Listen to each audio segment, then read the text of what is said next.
C'est un honneur pour moi. Permettez-moi tout d'abord de me présenter. Je suis le professeur Douagui, président de la Commission de la Santé, du Travail et des Affaires au Conseil de la Nation au Sénat algérien. C'est un honneur pour moi que d'assister à ce grand salon Al-Pharma qui réunit des opérateurs, des représentants des pays frères et amis africains.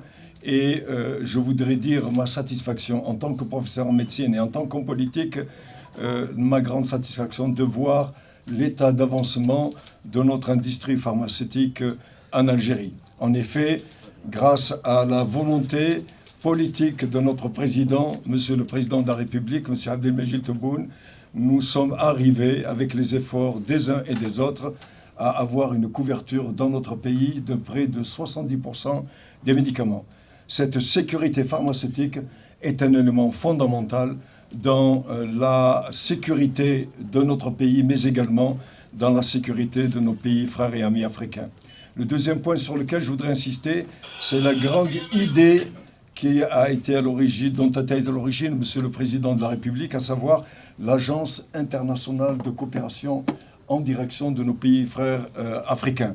Je pense que c'est un élément fondamental qui permettra à l'industrie pharmaceutique africaine de pouvoir bénéficier de l'expertise de l'industrie algérienne. En effet, nous avons plus de 230 laboratoires qui couvrent 70% de nos médicaments.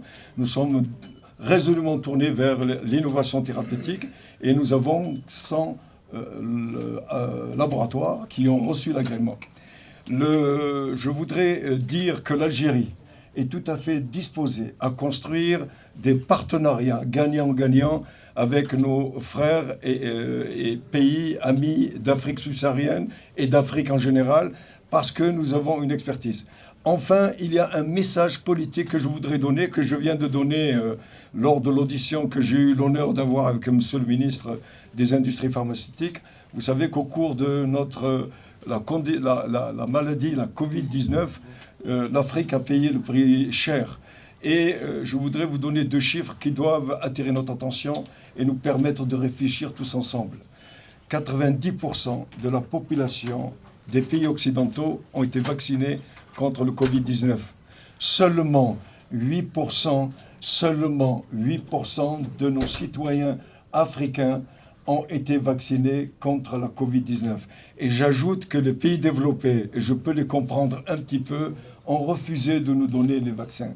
C'est pour ça que j'appelle à la création de l'Agence africaine des vaccins.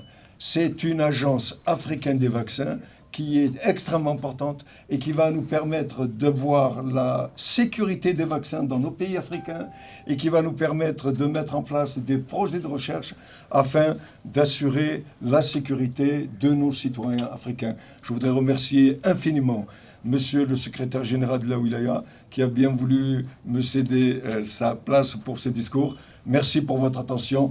Bienvenue à nos frères africains. Nous avons beaucoup de travail à faire dans beaucoup de domaines et en particulier dans l'industrie pharmaceutique.